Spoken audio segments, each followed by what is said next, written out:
Hello and welcome to the 2026 Hagel Lecture here at the University of Chicago. Thank you to all of you for being here tonight, and thank you to everyone who is watching this live stream, especially members of the U.S. military in Europe and around the world. I'm Pape, Associate Professor of Political Science here at the University of Chicago. The Chicago Project on Security and Threats is a nonpartisan research center at the University of Chicago dedicated to advancing scholarship on international politics, security, economics, to advance peace and prosperity. It does so by focusing on research questions that pertain to security, broadly defined, about which scholars know, as of yet, relatively little. Most importantly, the knowledge gained from studying the topic has the potential to impact policy decisions that enhance the security of the United States, other nations, and peoples around the world. CPOST seeks to give voice to the heart of the country on important issues of American national security, and tonight's event is an important example. CPOST is proud to sponsor tonight's Hagel Lecture on Civil Politics and International Security. The Hagel Lecture series was established in 2019 in collaboration with Secretary Chuck Hagel, CPOST, and the University of Chicago to promote open and informed debate on current foreign policy and national security challenges facing the United States and their implications for the country as a whole. At this moment, we cannot think of a better pair of individuals to participate in this year's lecture. Specifically, we are pleased to have in conversation former Secretary of Defense Chuck Hagel and former Deputy Secretary of State Kurt Campbell. Both have been highly invested in understanding American foreign policy and role of the United States in the world. In a moment, my colleague, Professor Robert Pape, will more fully introduce both Secretary Campbell and Secretary Hagel. At this time, I would like to introduce Amanda Woodward, Dean of the Social Science Division at the University of Chicago and the William S. Gray Distinguished Service Professor of Psychology. Dean Woodward has been a leading supporter of CPOST and the Hagel Lecture, and it is with great pleasure that I introduce her now.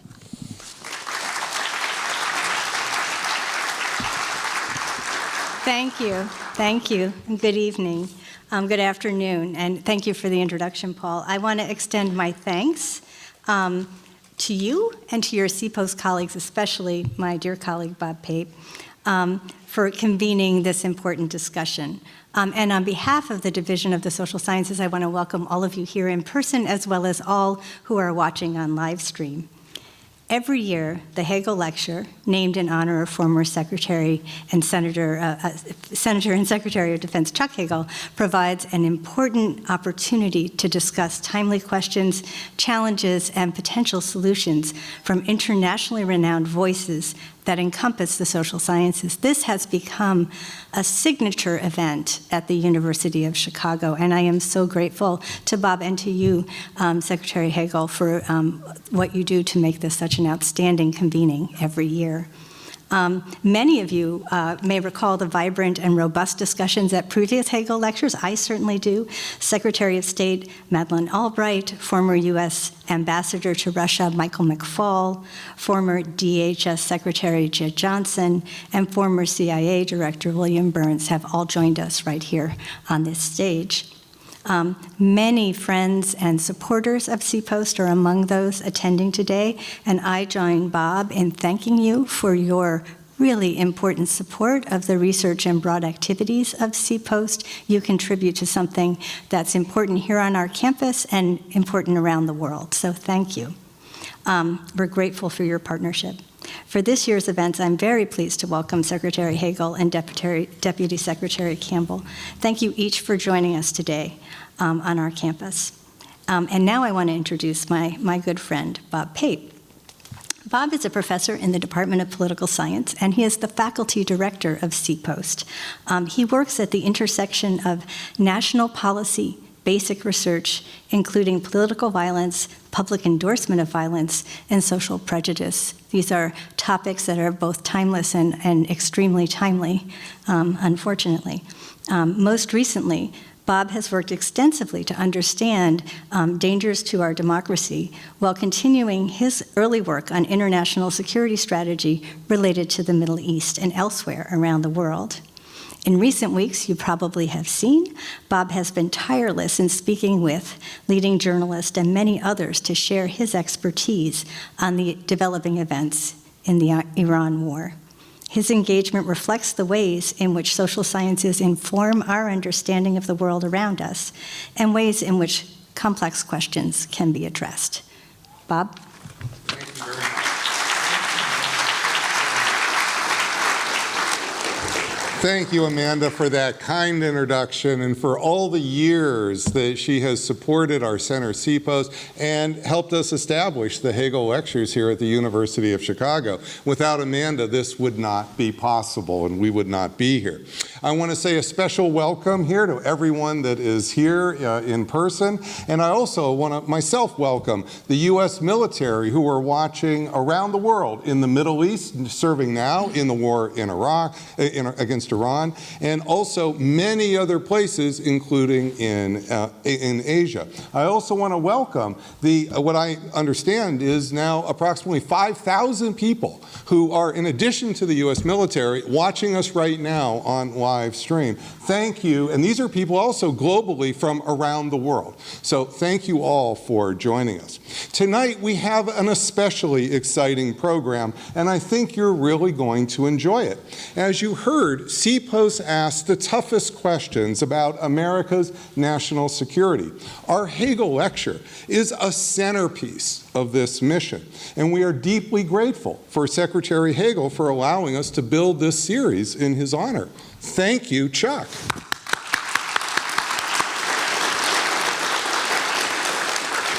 We are also proud to have so many supporters of CPOST here tonight. I want to especially thank two of our longest-standing supporters, Bill Obenchain, who is here, thank you very much,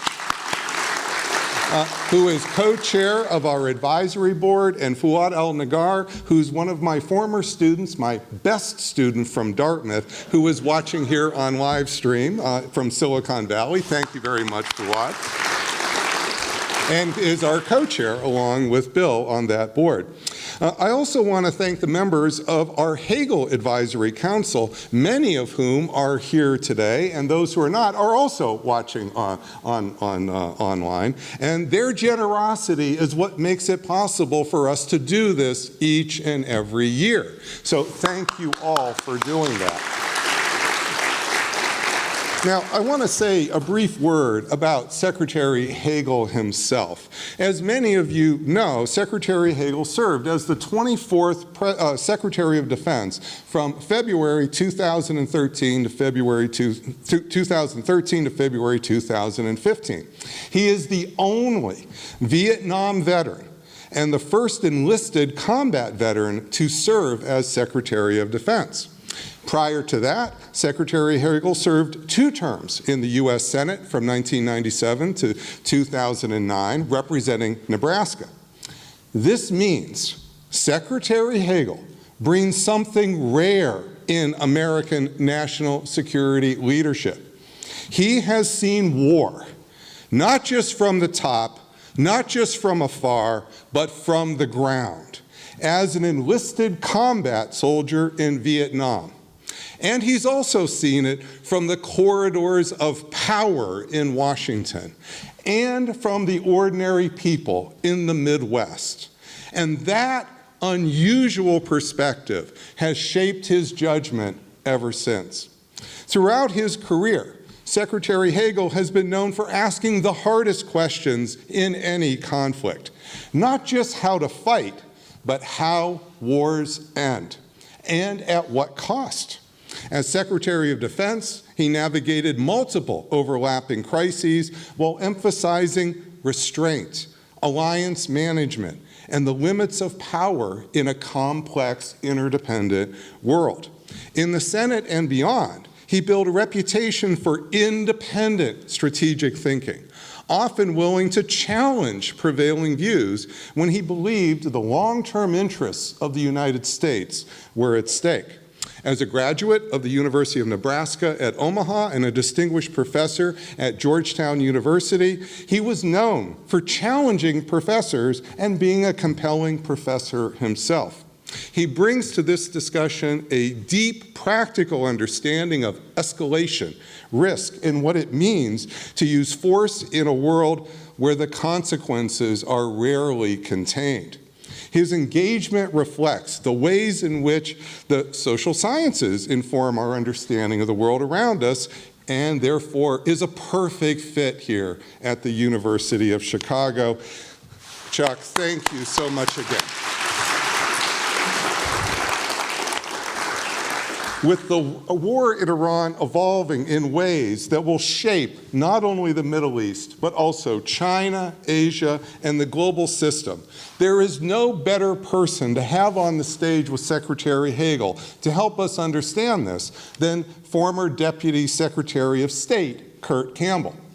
Before entering government, Kurt Campbell was both an academic and a Navy Reserve officer. He graduated from the University of San Diego, studied political philosophy and violin at Yerevan University, and earned his doctorate in international relations from Oxford as a Marshall Scholar. In the Navy Reserve, he served aboard surface ships and at the Joint Chiefs of Staff and in the Chief of Naval Operations Strategic Advisory Unit, while also teaching as associate professor at Harvard's Kennedy School.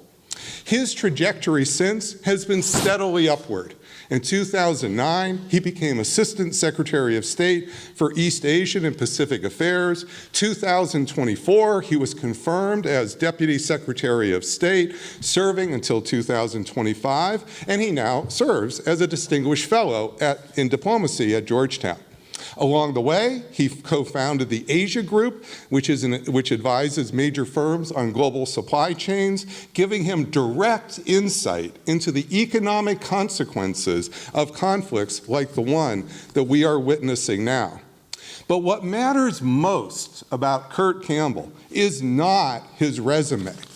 He is the principal architect of U.S. strategy toward China. And that strategy is now coming under great stress and being stress tested by the Iran war in real time. In Washington and across Asia, he is widely known as the Asia Czar. He helped design the Obama pivot to Asia and the Indo-Pacific strategy during the Biden years. In short, he helped build the system colliding with this conflict. He brings not just expertise on China, but a deep understanding of global interdependence, the risks of escalation, and the importance of long-term strategic positioning. In that sense, his approach closely reflects Secretary Hagel's own: thoughtful, grounded, focused on the enduring interests of the United States. If there's anyone we should want to hear from about the future of U.S. strategy in Asia at this moment, it is Kurt Campbell. Please join me all in welcoming him here tonight.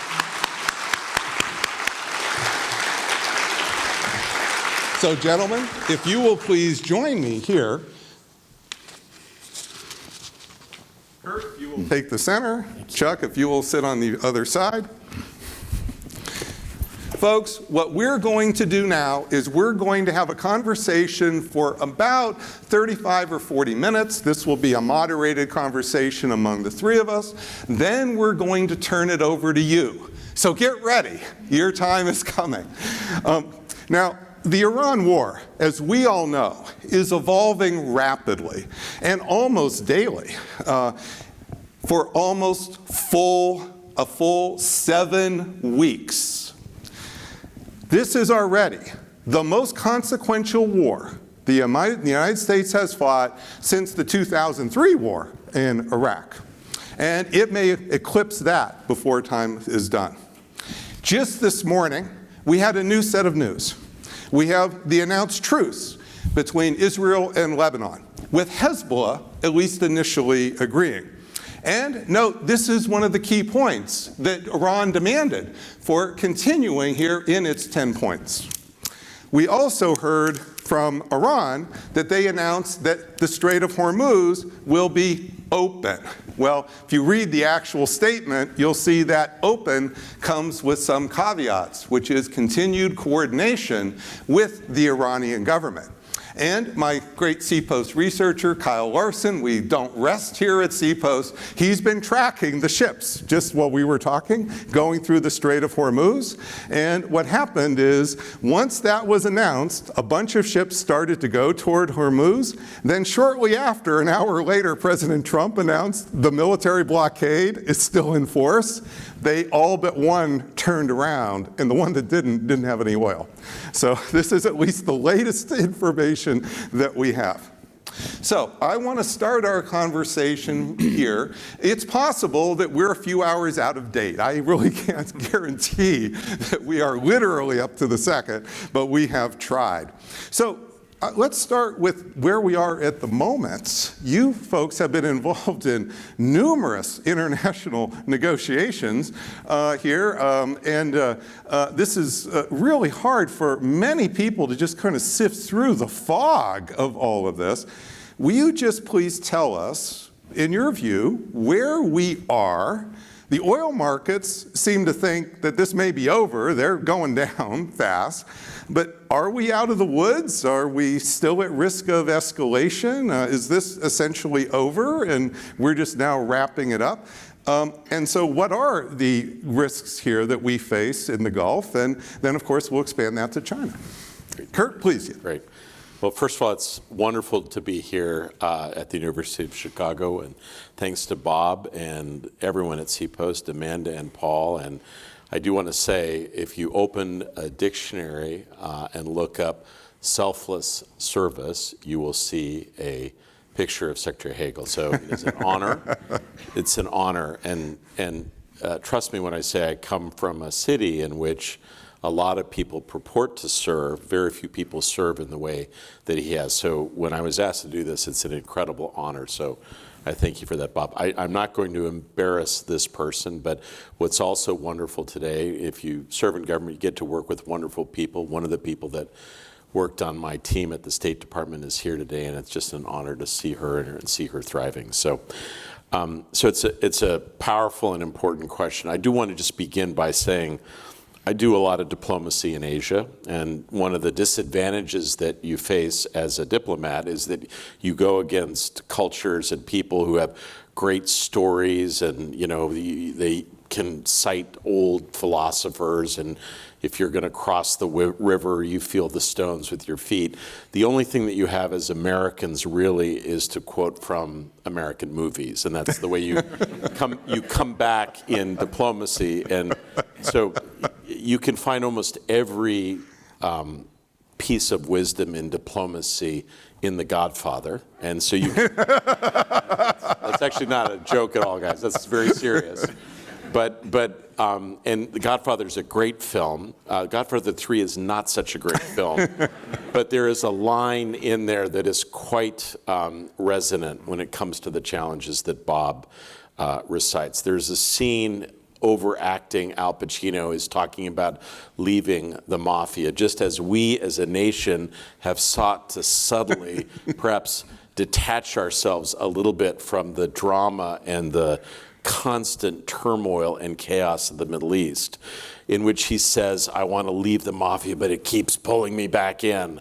And that's a little bit about what we're experiencing now. Over the last 15 or 20 years, the strategic consensus among almost everyone who works on foreign policy is that the lion's share of the history of the 21st century is going to play out in the Indo-Pacific, guys, where technology, where innovation, where climate change, where interdependence are playing out on a daily basis. And so we, over the last 20 years, frankly, have been overinvested in the Middle East. And the idea would be that we would subtly rebalance our portfolio, so to speak, and maybe spend a little bit more time on the Indo-Pacific, build internal capacity in our businesses, in our government.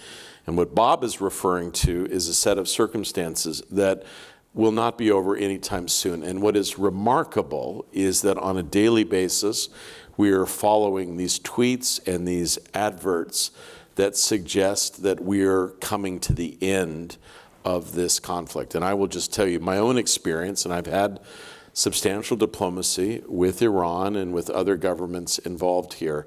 This is nowhere near being done.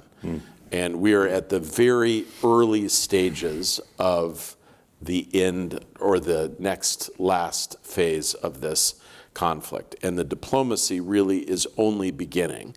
And Bob, I would simply say the major issues of contestation, which are what happens to the nuclear material in Iran, the status of the Straits of Hormuz, the nature of the government in Iran, and the relationship between Tehran and the other countries in the Gulf that have now experienced being bombed and attacked by Tehran in ways that have deeply unsettled the UAE and Saudi and other places as well. So I would just warn all of us that the idea that this is coming to a close is wrong, and you must resist the temptation every day or every hour that you see a tweet to believe that that is the case. And it is a remarkable achievement that some of the economic indicators that Bob referenced suggest that things are just about to kind of dawn and light and happiness, and that we're going to move back to a greater degree of stability. I think that's deeply unlikely. We are at the early stages of probably quite substantial economic disruption. And what we will talk about today is that the effects of this, what I'm struck by, and I'm actually pleased, I've heard several people refer to this as a war. If you live in Washington, D.C., you have to talk about it other ways. It is an excursion, or it's a misunderstanding because we haven't had any real discussion of it on Capitol Hill. This is a full-fledged war that has global implications. We will see cascading effects, whether it's on fertilizer or helium or just simply at the pump. And it will not just be in the United States. We're seeing countries, particularly in Asia and Africa, Indonesia, the Philippines, across Africa, that the strains of this war are really starting to bear down. And so I would just say, stay tuned. This is not coming to an end. It's frankly, we're still in the very early stages, Bob. Thank you. Thank you. Thank you. Chuck, please. Well, first of all, thank you, Kurt.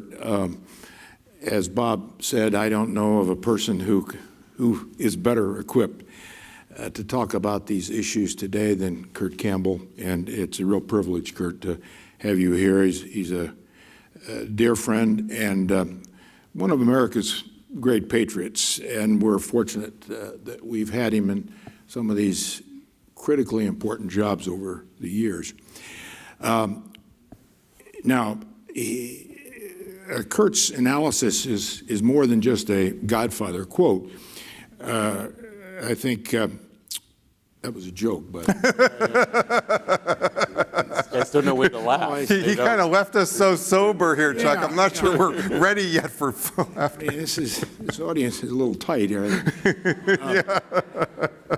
So we'll leaven it up here That'll be good. at the beginning. They'll appreciate it. A couple of points that Kurt made. When you back away from what's going on and the immediacy of the world we're in and this issue, and you take a wider lens view of this, I think when history is written of this time, it will record that this probably was as a defining time in the world since World War II. Now, that's a hell of a statement, I recognize. I was born right after, the year after World War II ended. My dad came back from South Pacific, World War II, and I was born shortly after that. So it doesn't mean that I know anything any more than anybody else. But I've had the privilege, like many of you here, of living that time. And this was a time when America led the world not because of our power, both military and economic, but who we were and what we represented. And we built this incredible, unprecedented World War II world order. And it was based on mutual interest. It wasn't just our interest, it was the interest of all the world. It was a world based on rules and laws and international institutions and organizations and free trade and internationalism. Imperfect, a lot of problems. But, you know, when you look at these last 80 years, and now I'll get to the specific point, but I think it is important we reflect on kind of not just the immediacy of what's going on, but where we've come from and what this means. And as Kurt's point, this is a global issue. This isn't just about the Middle East, for the reasons Kurt mentioned and others. I mean, we could spend hours and hours on the specifics of this, but this is a global issue. And so this world order that we built with our allies is systematically unraveling. And that is so damn dangerous. We have 9 nations now with nuclear weapons. And I would say that all of them are not particularly responsible. And so when you start something like this in the Middle East that has such global consequences in every way, not just economic consequences or energy consequences or some of the things that Kurt mentioned, but relationship consequences, diplomatic complications. And we won't know for some time really about how much damage was done in the Middle East, not just to Lebanon, for example, or Iran, or Israel, but all the nations of the Middle East have been attacked in some way, and many of their infrastructure, refineries, other critical components of their economies have been severely damaged. In some cases, it's going to take years to fix all this. Well, where China is on all this, where Russia is. I mean, whatever happened to the Ukraine war? Is there still a war going on? What the hell? I don't know. Do we know? The results of that Ukraine war probably has more to do with the future of the world than what's going on in the Middle East. But we're paying no attention to it. I mean, where's the attention? I mean, if you allow Putin to take Ukraine, not since World War II have we seen that happen in Europe.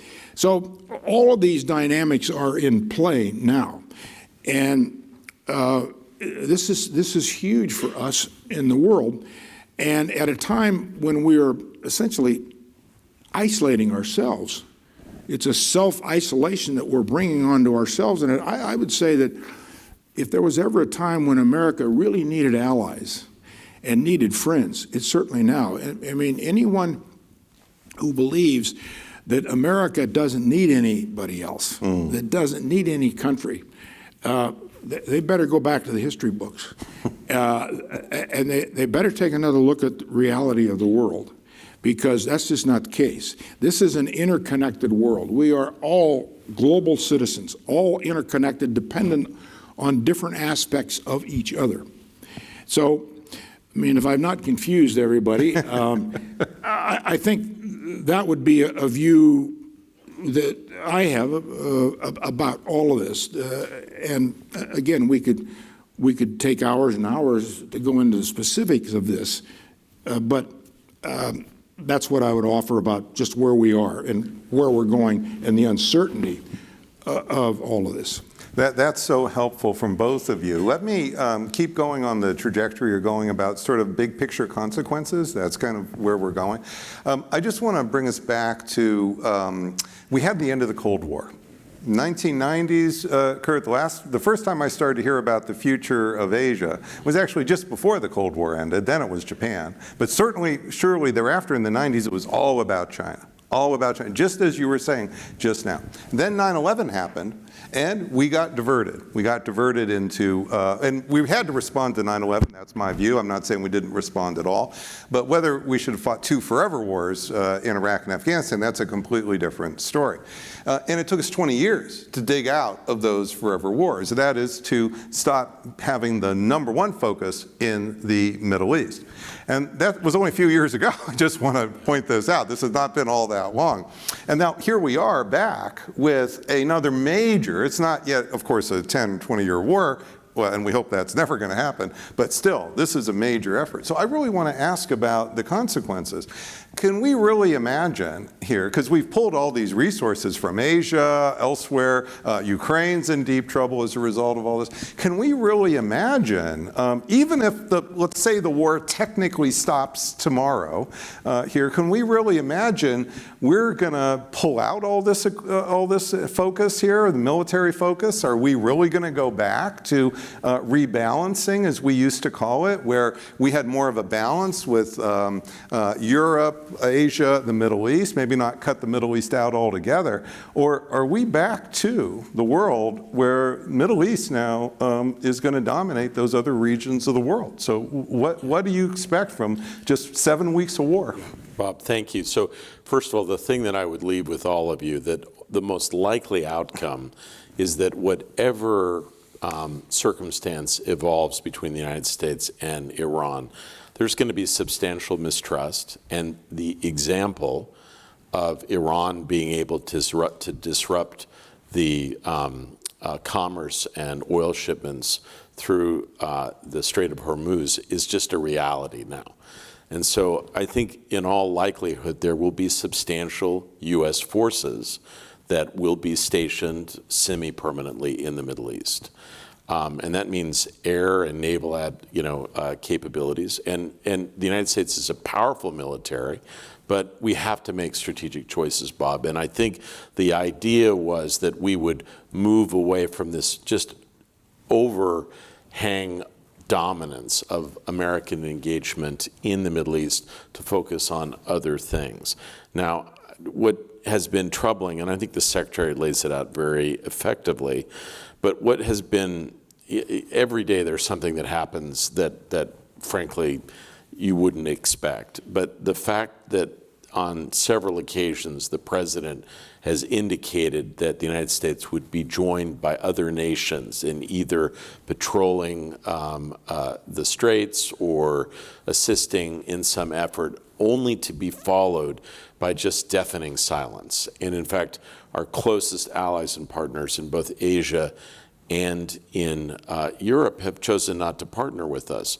And frankly, who can blame them? Very little, no consultation in advance, a huge amount of scolding and hectoring, and then find themselves to be demanded to participate on terms that they don't quite understand.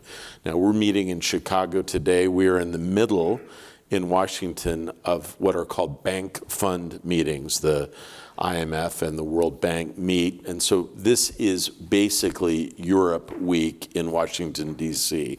And I'll tell you what that's like, all right? So if you're a out-of-work Democrat like myself, and internationalists who I know that this is bad to admit, I love Europe, I believe in NATO, I love working these countries. I think, Bob, it's very important. Many of them go and meet their interlocutors either at the Treasury Department or the White House or the State Department, and they're very careful talking to the Trump team. Don't want to say anything offensive, no quick movements, nice gifts, thank you very much. And then they leave and they come to talk to us and they just scream at us at how angry we are. And so what's going to be difficult if we ever are in a position to try to rebuild this world order, at least parts of it that the Secretary described. And it will be impossible to rebuild all of it. But there will be, hopefully, elements that can be restored. Whoever is going to be tasked to do this is going to have to be enormously patient. Do not expect European friends to say, oh, thank you. It's great that you're back. They're going to lecture us for hours about how we've let them down, how difficult. And then by the end of that lecture, you're going to be wondering, do we really want to do this? And so it's going to be important for us to remember how critically vital these relationships have been to us. Everything, guys, including what we've done in Asia, everything that the United States has ever done of consequence on the global stage until today, we have done with Europe. Everything. And frankly, we must not forget that. And I'll just close with one last thing. So I was having lunch the other day with the ambassador to Denmark, from Denmark to the United States, a dear friend. I've worked with him very closely. Terrific. As you know, Denmark has responsibilities for Greenland. We worked very closely in the last administration. I came to his home. As I walked in, he said, I'm going to need you asked to put your phone and everything in this safe here. And I said, why? He said, you know, we think of the United States differently now. And we're constantly prepared for a military invasion of Greenland. Now, if we were having the Hagel meetings last year and someone said, get ready, because we're going to be thinking about invading Greenland, that person wouldn't be invited back. And literally, he is talking to me as if that our old ally, if you want to go into a fight, you want to be with a country like Denmark, is actually looking at the United States as a potential hostile nation. Guys, that is crazy. Thank you. Thank you. Please, Chuck. Well, I would just add, the example that Kurt used with Denmark and Greenland is a very good example of one just small slice of reality with our relationships. Everyone in this room knows that the coin of the realm with relationships is trust. Your personal life is trust. International affairs is trust. Every country will respond in their own self-interest. That's okay. That's predictable. But you've got to get beyond that. That was the whole point of the world order and the way we built it. But that was built on some trust, too, that you could trust the United States. You could trust each other. And what Kurt talked about, we'll maybe get some of this back. We're not going to recapture all of it. We've lost some of it, and it's just not going to go back.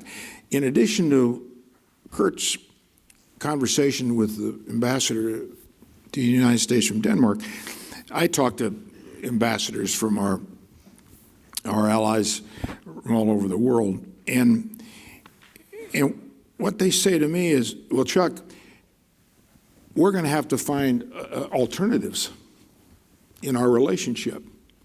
Economic security, everything that we have counted on. And that means, for example, the last few months, you've seen leaders of Europe go to Beijing. Very clear example of what they're talking about. They don't want to do it, but we don't have a choice. You're putting us in a very difficult spot. If you see the world explode here, and I think there was good news in Hungary this week or last week with Orban going down, because he was a real problem to EU unity and NATO unity, especially in helping Ukraine. But if you see the world explode into kind of every country on their own and for themselves, with little maybe regional groups, that's totally different than the world that we've seen. And when you look at this and you review it as to, well, really, the last 80 years have been that good for us? Well, there's been no World War III. Every world leader went to of World War II. Eisenhower, Churchill, Truman, all of them went to their graves very concerned about a World War III because of the nuclear exchange. No nuclear exchange doesn't mean that there can't be or won't be. More people free today, more people prosperous, more people educated, ever in the history of mankind. Still a lot of problems, and we make a lot of mistakes. But one of the great things about this country that I've always believed, and the older I get, the more I believe it, and recognizing that I am an optimist. It's just a hell of a lot easier to get up in the morning being an optimist. But I'm also a realist. This country has always had the unique ability to self-correct. And, you know, you look at history of nations, no country's really done that. Now, we're a young country, 250 years old this year and so on. But that's a huge thing. We have 27 amendments to the Constitution because we didn't get it all right the first time. It took us a couple of times on one issue, and that was they figured out that Americans actually liked alcohol. But we did get through that.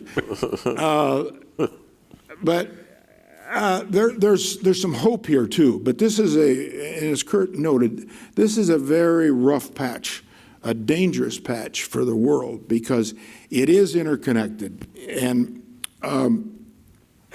I think we need to also, and I'll end with this, as we're looking at the challenges and how serious all this is, we need to also look at the reality of can we fix this? Can we get better? And I will end with this. That means the Congress is going to have to do its job, and the courts are going to be important here too. But the Article 1 of the Constitution is about the Congress. That's the people's house. I mean, members of the Congress. And that's where the people have the most influence with their representatives and their senators. And they have got to step up here and take some responsibility for what's going on. And if they don't do that, then that casts a whole different situation on our future. And I don't say that because I don't want this forum to ever get into a political forum. That's not the point of it.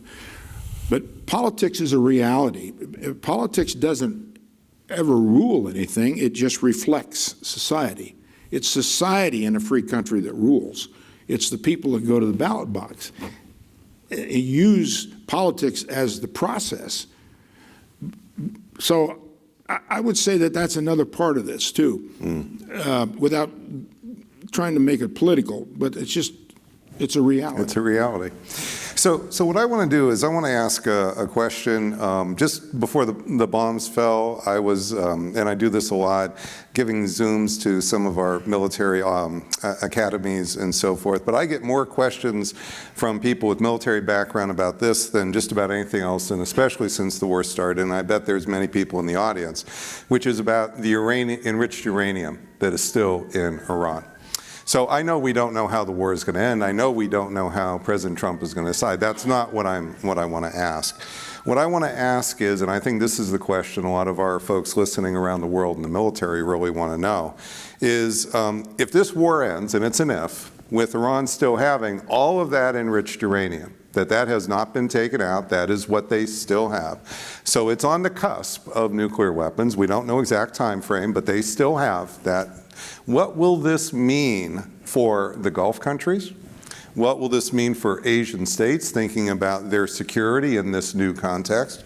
And what will this mean for America's security? That's the question that I get probably more than anything else in this exploding inbox.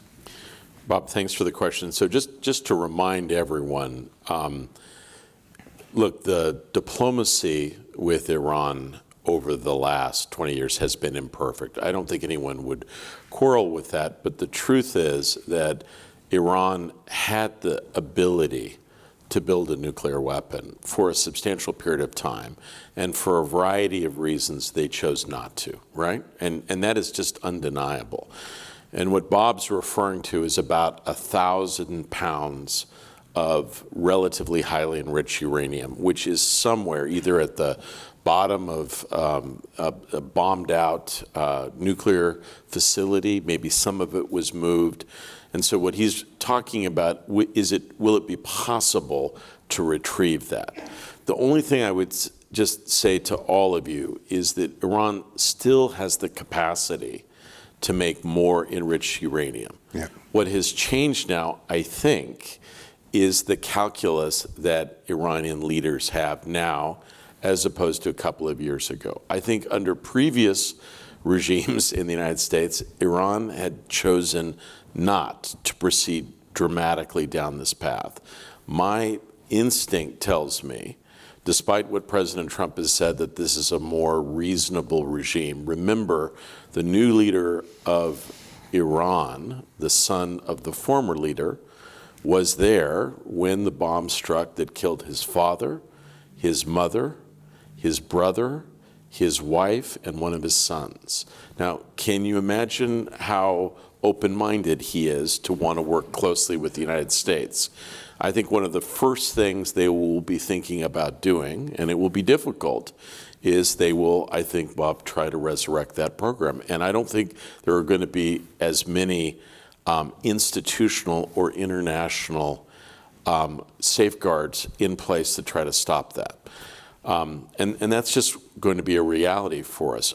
Bob and the Secretary talked about nuclear weapons.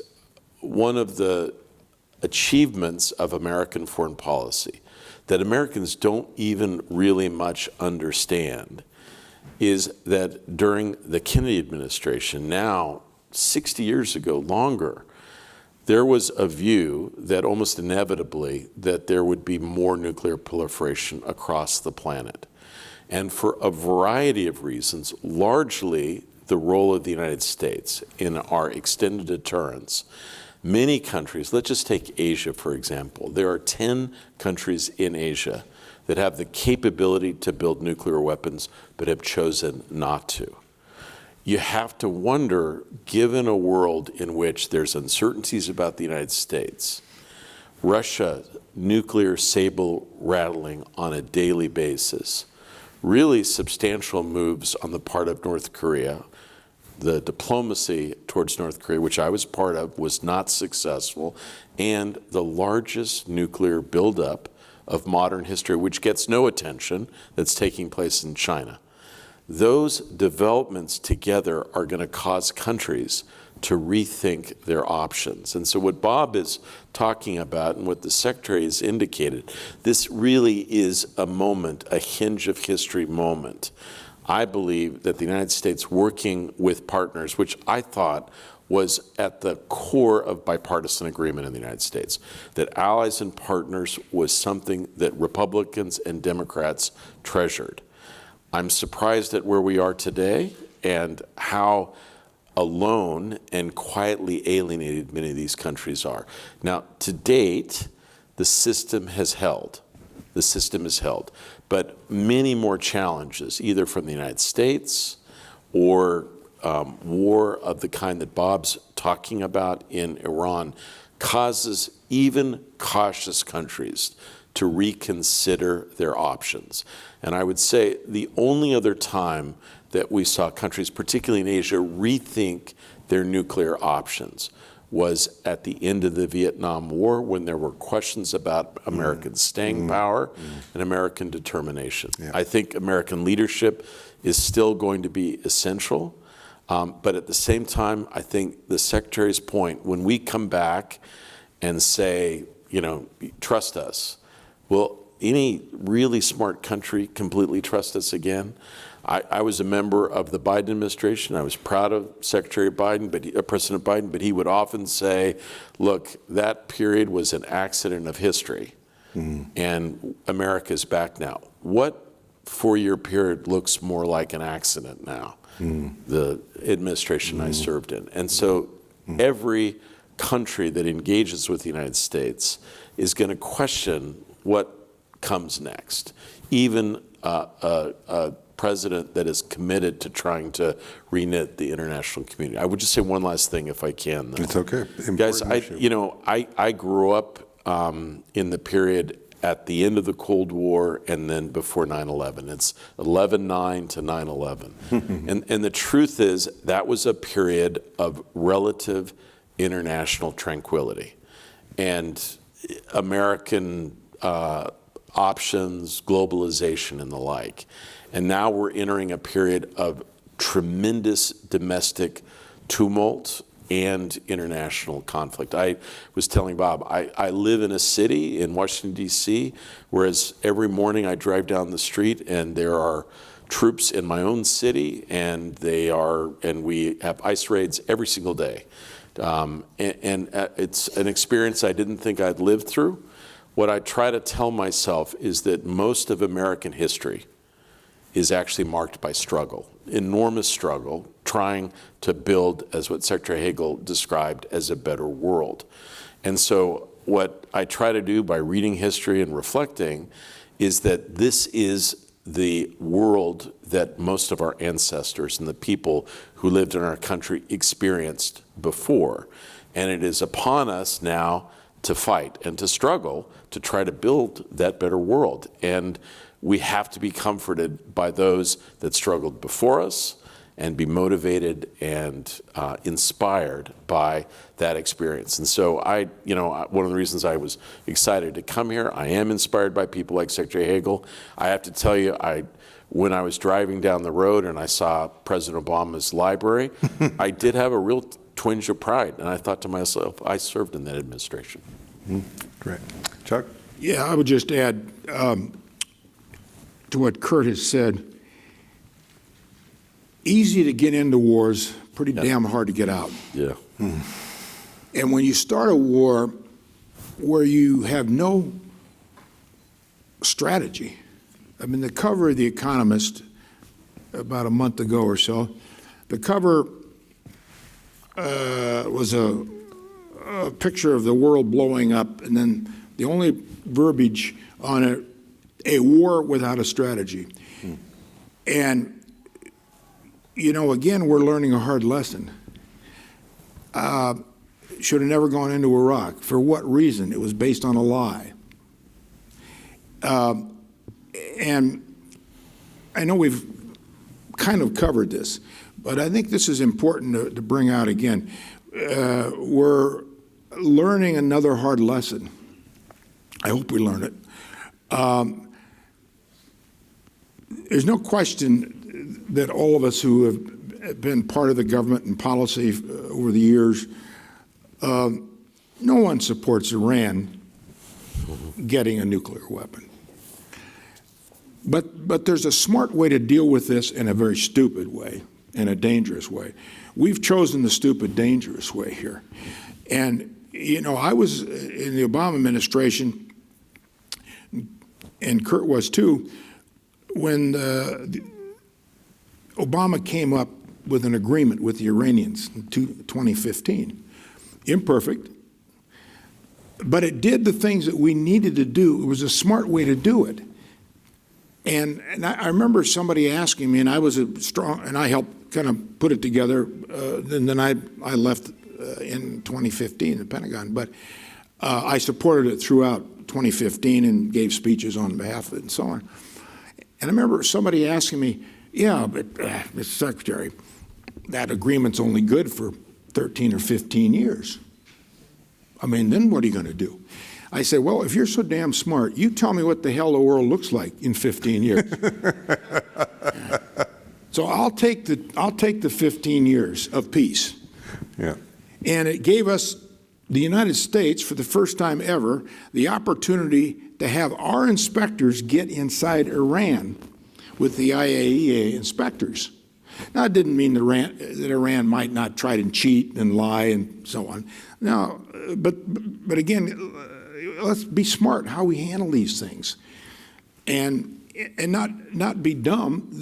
You think about the tremendous destruction of what's happened in the last 8 weeks over there. Then last point I'll make, and I'll end with this because Kurt alluded to this, this is huge in my opinion, and it gets very little attention. What's been happening over there is you're seeing the manufacturing of new terrorists. New young terrorists are coming out of all this, seeing their parents and their children all bombed in front of them and massacred in front of them. Now, do you think they're going to be amenable to saying, well, no, let's cooperate here and let's, I don't think so. In that part of the world especially, where the history has been so volatile, and so, you've got to think through these things because there are consequences for every action in life. There are consequences for inaction, too. But certainly there are consequences for actions, and certainly consequences for when you go to war. I mean, you look at poor Afghanistan now. I mean, my God. I mean, what can you say about that? Iraq is still a mess.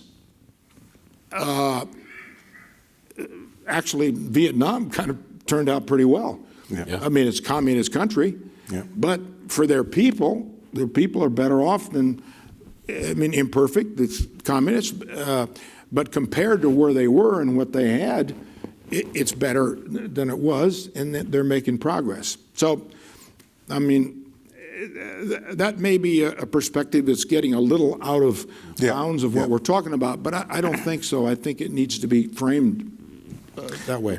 That's great. Now, folks, I'm going to ask just one more question, and then I'm going to start to come to you, and I think we might have some microphones going around, so just get ready with your questions here. And I'm going to ask a question, and I know this could be a big question, but I do want to get there, but I just want to, given the deep, long backgrounds you have, there's a question I'm really curious myself to know your answer to. And Chuck, you were in Vietnam, just to also be clear. So Vietnam was viewed as the most disastrous war that we had, certainly since World War II, maybe since the Civil War.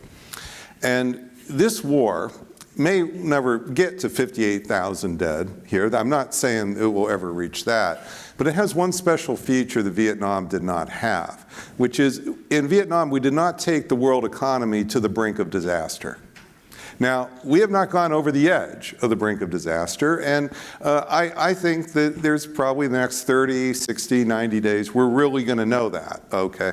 But the fact of the matter is, we know we're taking the world to that edge. That really is not really in dispute. And just yesterday, the Europeans said they're about a month away or so from running out of jet fuel, which means those 100 million plus travelers every month and all that cargo every month is at least 50% of that's not going to go because they can't make up the whole 100%. So what I want to really know is, how is the world really going to react to this fact? So I don't even mean that we've gone over the edge. I mean just the fact that we've taken it as far as we have. And that didn't happen in Vietnam. We worried it might happen in the Iraq War, but it didn't even get close to this. I mean, this is really, for the first time, we've taken the world to the precipice. And again, we haven't gone over, but this is different. And just how do you think about that? And then we'll go to the audience. So I'll just start. You know, if you think about the original purpose about why the United States actually had a military, and it really was a Navy at the outset, its most important mission really was freedom of the seas, freedom of trade, freedom of navigation. First use of military force was against pirates off the coast of Libya. That is what the United States has always been about. And my biggest concern is that the outcome not only will be destabilizing in many ways that we've talked about, nuclear weapons and the like, I think almost invariably there will be some sort of tithing associated with the ships and the petroleum that is leaving the Persian Gulf. And that is antithetical to everything that we have worked on in our history. In fact, what was surprising and jarring to me was the president saying, hey, well, maybe we'll split the proceeds between Iran and the United States. The only time I've really seen British diplomats really, really angry was when this was spoken, because remember, Rule Britannica, the naval tradition of freedom of the high seas, no taxation that would be considered to infringe on free and fair trade, was the basis on which we inherited their naval traditions. And the idea that we would somehow support that is hard to fathom. And I do worry that, all day Bob has been terrific about reading the recent tweets out that have come out. But guys, you just have to remember this regime in Iran is battle hardened. Yes, they are weakened. They are under siege. They're going to have to rebuild their country. But they understand how to use asymmetrical leverage. And their leverage right now is that petroleum that moves through the strait. They are not just going to lift that and say, oh, sorry, misunderstanding. They're going to try to continue to charge those prices on the ships that are carrying crude out. And that will be substantial reserves. And even then, guys, it is going to take months to restore confidence of the now almost 300 ships that are waiting to leave the Straits. So the level of sort of commercial constipation in the system is profound. We're only at the early stages of this, and so get ready for big shocks on air travel. Don't think about buying food that's grown with fertilizer, because it's going to be really expensive. So there are going to be lots of consequences that we're going to see in the out months. This is not going to be resolved in the next couple of weeks. And the truth is, I find myself, the reason I'm talking to you guys like this is that I read these tweets too and think, oh, it's done. And I have to remind myself, I'm an international relations specialist. I shouldn't fall for this. But I fall for the tweet, it's over, let's celebrate, we're the Cubs or whatever, No, it's not. I like the Red Sox, I don't like the Cubs. So it's not over, guys, it's gonna continue. Thanks, Kurt. Chuck? Just briefly, everything Kurt said is exactly right. Just one aspect of that is as to what happens. Yeah. Where are we going? Yeah. When does this end? How does this end? I don't know what the exact number of forces we have now in the Middle East, in the Hormuz, Navy, Air Force, intelligence, Marines. Largest since the first Gulf War. It's the largest in 30 years. We had over 500,000 troops in the Gulf War. So what are you going to do with those troops? I mean, are you going to bring half of them home, a third of them home, all of them home? When are you going to bring them home? Are you going to stay there and continue to quarantine or blockade, however you want to say it, to ensure that Iran does what it says it's going to do? All of that is so uncertain. That's just one aspect of this. Yeah. As I said earlier, easy to get into war, easy to put troops over there, but not easy to get out. And then the other consequences of this, I mean, in addition to what Kurt talked about, and there are even more than, and Kurt knows this, everybody knows this, than what he just said. How does this affect Ukraine? I mean, our ability to provide the kind of equipment we had been providing in the missiles and the drones and the intelligence and everything else, then we decided that we would sell it to NATO and EU. And we've cut back on that because we're using it in the Middle East. And you've seen stories about the inventories at the Pentagon that are very, very low on these. So better pay attention, sober up here. Last point on Vietnam.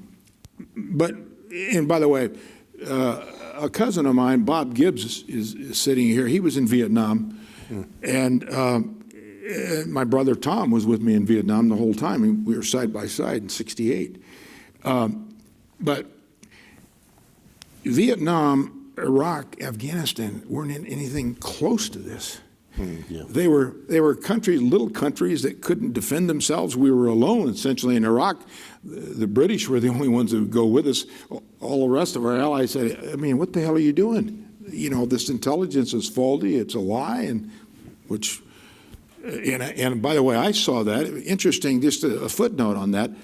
I was on the Senate Foreign Relations Committee. The Assistant Secretary of State, Ford, for intelligence. Yeah. At the State Department. The State Department has its own intelligence service of the 16 independent intelligence agencies. And my dear friend Colin Powell and Rich Armitage, Deputy Secretary, who very close friends of Kurt's as well. And Powell and I and Armitage would talk every day about where in the hell is this going? It was Ford, Colin Powell's own Assistant Secretary of Intelligence of the 16 independent intelligence agencies, testified before the Senate Foreign Relations Committee. This is not good intelligence. This is not true. Saddam does not have weapons of mass destruction or precursors to build. The State Department's own head of security said that. And you know, it just shows you when a government gets so far off track, no, we're going to go no matter what. No matter what. And what a disaster that was. But the point being, those three wars that you were not even close to how serious this is. Well, but can I give you guys one piece of hope, though? Just one thing to think about. So, yes. Get some whiskey. No. He keeps coming back to alcohol. I don't know. So, or The Godfather. So it is true the secretary, his cousin, had fought in this war that was defining of the whole generation. That is absolutely true. But it is also the case that Secretary Hagel and others played the role in the 1980s and 90s to help bridge a new relationship with Vietnam. And yes, it has a different political system than the United States. But guess what country in the world has the highest positive rating of the United States on the planet? Vietnam. Vietnam. So we should go to war with more countries. No, we should not. There we are. Not. But what it tells you about what is possible, and I will tell you, I worked a lot in Vietnam. You could have worse friends. Terrific. Okay. Please, go right ahead. Sure. I have two questions. The first of which I'll address with both of you guys, and the second one just to Secretary Hagel. By the way, I'm first year in the college here. The first question is, you know, the Department of War is clearly taking a new stance on economic statecraft and economic warfare. But my observation is that we have many disparate mechanisms to employ that across Treasury, and there's a lot of friction in these departments talking to each other, even on an interpersonal level. What do you think about that? How can we address it? Second question. No. One question. Go ahead. The question is, how do we address the disparate points of view on this? But how to use economic tools of statecraft that are short of war. Yeah, I feel like there's friction between agencies. It's hard to coordinate many different tools. Yeah, he's worried about interagency friction. Okay, well, I mean, Kurt knows that there's always been a certain amount of interagency friction, no matter what, even in good times. The way I would address it, and the way I tried to address it as Secretary of Defense, was you've got to cooperate with each other and use the strengths of each other for the ultimate good of this country. Not the Department of Defense, or not the Department of Treasury, or not the Department of State, but for the overall good of the country. Have your own opinions, that's good. I mean, yeah, if you disagree, that's democracy. But then in the end, you've got to come together with a coherent strategy how you can use all of the government on behalf of a strategy that in the end, the leaders of the government think is the best approach to whatever it is, to war, or to any issue or any challenge that a government faces. Governments face challenges every day, all the time. But the most important thing about our country, I think, it hasn't always been this way, and you know, it varies too, depends on the individual leaders of each agency, but it depends really on the president as to who he appoints for each of those. Is that I think our departments and agencies are more honest with each other and get along better than probably any other country for the interest of the country. It always hasn't been that way, and I suppose as I look at this government, I think there's more friction maybe than in past, but I don't know that because I'm not in the government. So, but that's the way I'd answer your question. So I agree with the Secretary. I would just say just a couple of things if I can. So, you know, there are a couple of people here who served in the previous government, but imagine since the new administration has come into power, over 100,000 people in various agencies have been just dismissed. Now you can say, oh, that's efficiency. I think we know enough about DOGE to know how haphazard that has been. And so I'm a person who believes in government. I think the dominant philosophy really that animates this administration is that they really don't believe government works. It's inefficient, it's stupid, and we'll use what we can in the mostly the parts of the government that have power, the Ministry of War, ICE, all those things that have guns, but the other parts maybe are not as influential. The other thing that you wouldn't probably, unless you're like really a specialist, the animating government agency that is responsible for coordinating how the various parts of the government work together is called the National Security Council. Came into being in 1947. It plays a role around the president, generally disliked by other agencies, but plays a critical role in coordinating how we operate.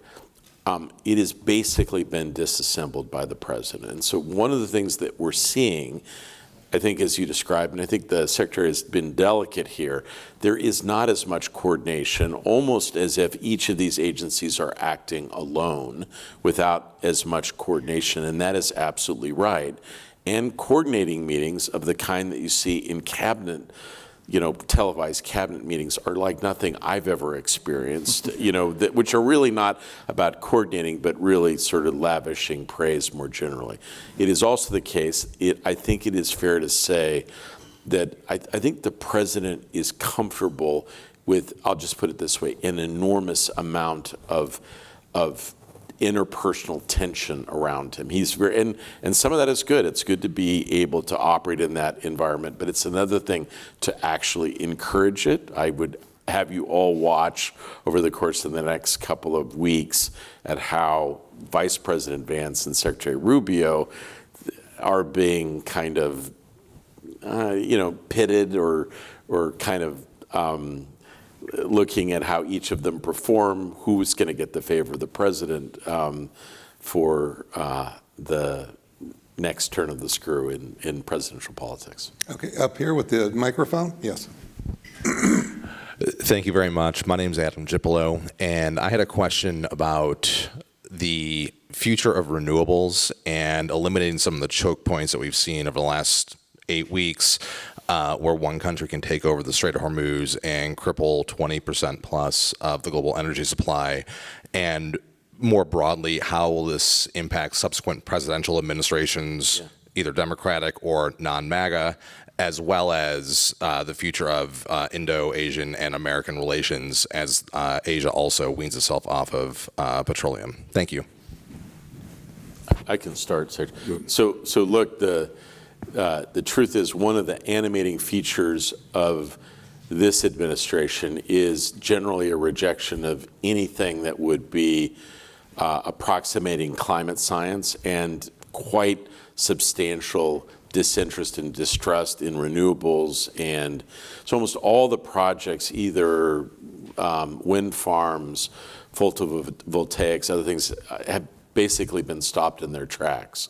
But what's going to happen now, I think, very good question, is suddenly, because of a ramping up of costs associated with almost every energy project, suddenly all these forms of energy are now, it's not just, you're not doing this just as a favor to the global environment, they are cost effective.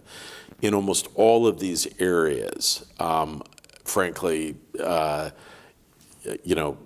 electric cars, photovoltaics, every kind of new age technology. The United States trails China badly, very badly, and frankly, that is a result of bad investments on our part, not sticking with it. Almost everything that President Biden and President Obama put in place was immediately reversed by President Trump, who cares pretty much about fossil fuels, and also been hurt by policies on the part of China, which is really about driving competitive technologies out of business. And so I think what is likely to happen, you ask, like, who are the winners? We can't know. We can't fund it. It's too early. But right now, the early winners are Russia, heightened fuel costs. They get more money for their oil and natural gas. And China, which has been quite responsible in terms of calling for diplomacy. And I think ultimately their investments in cleaner energies, new age technologies, far surpass our own. And frankly, guys, anyone who is underestimating China, you're making a major mistake here. They're likely to be the big energy winners here going forward, I think. I would just add that renewables are part of our future. Yeah. Although this administration doesn't believe that, or the president has done everything he can to dismantle all that. It's a huge mistake, but it'll come back. Because it's cost effective. Second observation I'd make is this administration does not have a lot of confidence in science. Medical science or any kind of science, they disregard it, whether it's climate change or anything. And you do that at your own peril, national peril. I think the next administration, I hope, will reverse much of that, because our country should be the leaders in all of this. We have been, science especially, but yet we're falling into kind of also-rans here with the policy that this administration is advocating and in fact carrying out, and what they're doing to dismantle all science-oriented projects, and renewables are very much part of that, as you know. Up here, and then we'll come down here to you guys. Yep. Hi, how are you doing today? Hi. My name is Alicia Johnson. I'm with the Illinois Lobbyist Journal. And as a lobbyist and as a journalist, I wanted to know if during the Bush administration over 600 journalists were placed into the war zone, how can we as people who believe in preserving the truth and its sovereignty look to the media in a society where it has been essentially either attacked or swayed one way or another, and the truth is sort of somewhere where we can't find it, even if we look to government agencies and websites? It's a good, really powerful observation, and it is a collusion of a number of things, both technology, the numerous other sources of information. My daughters do not read like the Washington Post or the New York Times. They get their information from a variety of other sources. But we now live in parts of the United States, as you well know, that are like news deserts, and the real sources for local understanding are few and far between. But what has also been badly hurt is our ability to understand what is happening internationally has been badly undermined in recent years for a whole host of reasons. But when Secretary Hagel asks what's going on in Ukraine, if you ask how many major news networks, all of whom are under siege, or newspapers or other forms have people that are writing from these places, very few. And so it's never been more important. And the institution as a whole is under siege. It is not helped by the fact that, frankly, I don't know, we haven't talked about this at all, I don't know a war or a conflict that the United States has been involved in which the information has been so carefully withheld from the American people. Like, I don't think we actually have a clue what's going on in a number of places. And many of the things that have come out, like the attack against the radar plane, only came out because pictures were, revealed what the Department of War had not told us. And so I could not agree more. And that inability to really ascertain what ground truth is, our whole system is based on that ability. And frankly, I'm, probably as concerned as you are by this. Well, I would just say that honest, effective journalism is the future of liberty, the future of a democracy. And we're not going to change things, and we're not going to turn back time. So that Kurt's kids and my kids dispense with getting their news from social media, and everybody starts reading newspapers again. It's not going to happen. But we got to manage it. And we've got to focus on the value of journalism. When I was Secretary of Defense in the United States Senate, I didn't particularly value journalism every moment of every day. But you just got to deal with the critical nature of what their job is. And there can be exaggerations, and no system is perfect. But boy, in a world like we're in, and we're headed even more toward, the people of a free society and democracy, they need to know what's going on. And the best way, and that's the whole point of journalism, is through journalism, is as imperfect as it is. Like the Secretary and I live in Washington, D.C., and our institutional newspaper for decades has been the Washington Post, famous for Watergate, famous for covering the Pentagon Papers, like legendary journalism, Bob Woodward, and frankly, it had some tough times. It was taken over by a very powerful guy. It looked like it was in a very good state, and in the last year, we have seen the absolute bottom drop out of this newspaper. So, and who runs a newspaper and cuts the entire sports section? It's crazy. And so, why would anyone even buy the newspaper now, right? Okay. So, yes, sir, please. Yeah, please. If you can get the microphone. So, we'll come to you in 1 second, and then we'll try to get a couple more in here. Hi, Vasil Lonchina. So, in this age of nuclear proliferation, I think it's a lost cause. The only nation that ever gave up their nuclear weapons was at the dissolution of the Soviet Union. Ukraine, Kazakhstan, and Belarus gave it up for assurances that their sovereignty would not be violated. Well, that's violated. 2014, that was violated in Ukraine, and nothing happened. The world did not respond.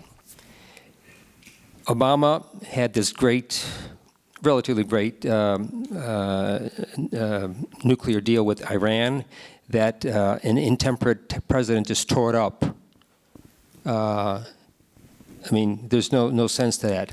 So what I'm saying is that I don't think that we are ever going to see any nation give up their nuclear weapons. And on the on the other side, I think nations are going to see that, indeed, nuclear weapons are necessary for their survival and sovereignty.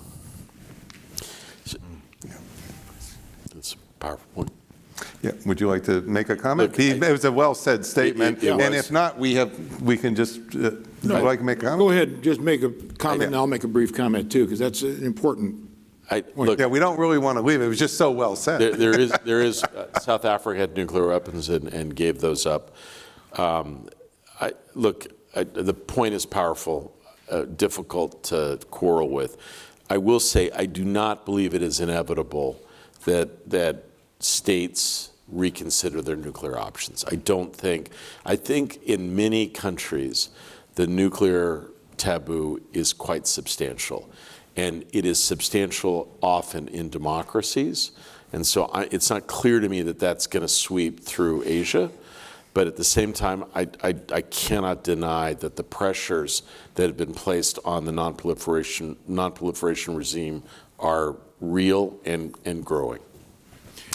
Go ahead. I don't have anything to add to that. It was Okay, simple. so if you'll give this gentleman the microphone, I'm going to go to this person over here I with the have microphone now, and then we'll come back over. A question about the Central Kingdom and knowledge. I was in Beijing right before COVID ended, and walking around, I was the only American that I could see in 10 hours of walking every day. I saw 10 Europeans in a day.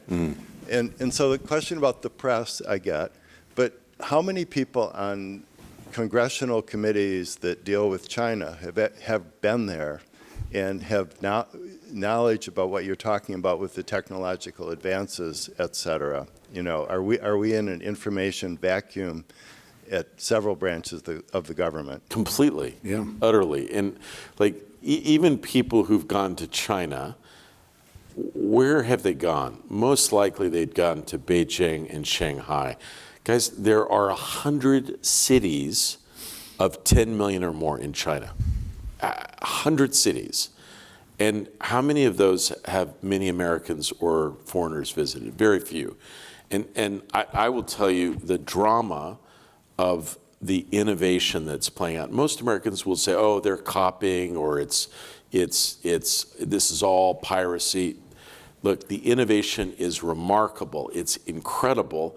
And look, I have worked with Chinese interlocutors and very closely with President Xi. He is seized with the determination to surpass the United States and to play the dominant role that they believe historically China has always played. And they believe, not without some evidence, that the United States is in hurtling decline, and that if they just play their cards right, in 15 years it will be clear who the leading nation is. Now, I think the truth is that rumors of American decline have hit us for decades. And each time the United States has capacities to reinvent, and I'm like Secretary Hagel, I'm an optimist. I believe that the United States still has more in front of us, but it's more daunting now than it was a few years back. I would only add to what Kurt said, is if you just look at the economic numbers of national gross domestic product, America over the last 25 years hasn't gone down. It stayed exactly about the same. 25% of the world's GDP is American. Now, China has gone up, yes, of course. But the point being, we haven't declined. A lot of people said, no, we were on decline, China's on the way up. Well, China's made some significant progress. Europe's gone down, other parts, but we haven't gone down. That doesn't mean that we can't go down or won't go down if we're not smart about this. But we've got a lot of strength here that I think we take for granted. And I think the smart way to handle China, and I always have believed this, Kurt's the expert on China. All three of us have been to China many times. Bob, I think, first went in 79. 1979. I first went. Undergrad, first year. Yeah, he was just a baby, actually. And I first went in 1983. So, but Kurt's been there many, many times. And you know, the progress they've made has been tremendous, but I think, and we should acknowledge that, we shouldn't try to stop it. And rather than refer to China as the enemy, I think we should be smart, and they're the competitor. Yeah. They're an intense competitor, and we got to recognize that and be smart about it. But like handling Iran or any other big issue, be smart about it.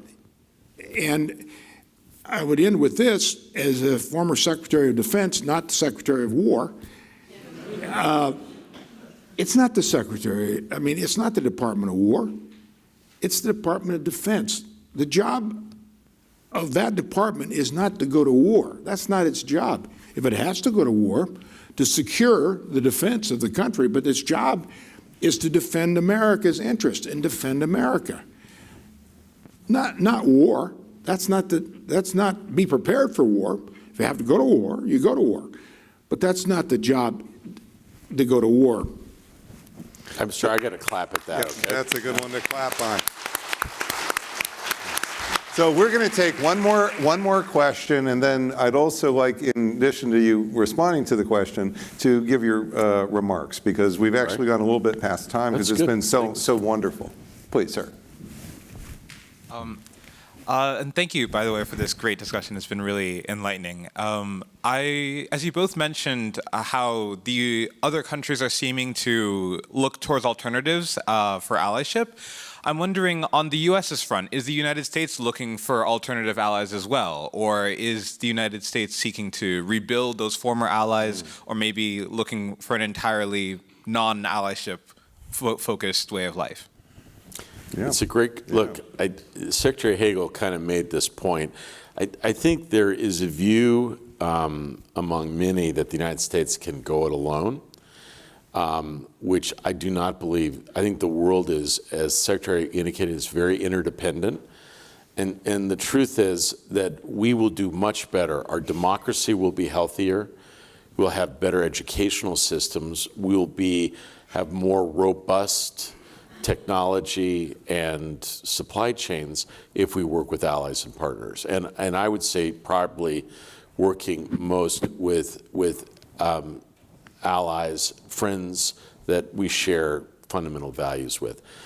The part of President Trump, and I'll just conclude with this, that I do not understand, and I think it is hardest to explain, is that he appears to be most interested in developing relations with Mr. Putin, Kim Jong-un, and President Xi. And I think he is drawn to authoritarian leaders. And fundamentally, the United States is not an authoritarian country. We have tendencies to go in that direction, but we are a pluralist democracy, and we should find common cause with other countries that share our values. And so what we're we take hope in is the election in Hungary last week, the fact that other nations are prepared to speak out about what they think their interests are, sometimes in contrast with the United States. My hope is that we will still be able to have relationships with those countries and that they will want to work with us. But I do not think it's going to be particularly easy. And I don't think countries, if you're a smart country now, you would never leave it just to the United States. You got to develop other alternative strategies, but hopefully there will be enough residual respect and self-interest that countries will still want to work with the United States going forward. And remembering the United States is not just the chief executive, it is all of you. And there's so much that Americans offer. I was with some diplomats this afternoon. I asked each of them, how do you feel about living here? And they felt welcomed, and they had neighbors and people who they loved and respected. That is who America is. And I'm confident that we can recapture that character going forward. I couldn't improve on Kurt's comment, so thank you. Thank you very much. So I want to So we're going to say... Can we thank Bob? Let's Oh. thank Bob, too, okay?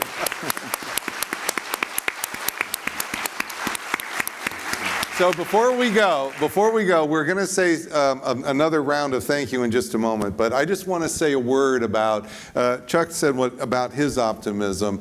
The big optimism that I see, Chuck, is, yes, all the problems with what I would now call the legacy media, but the fact we have over 5,000 here, and then we have the military here coming online, and from my own personal experience, there is a dramatic hunger in our country and other countries that are not being met by the media.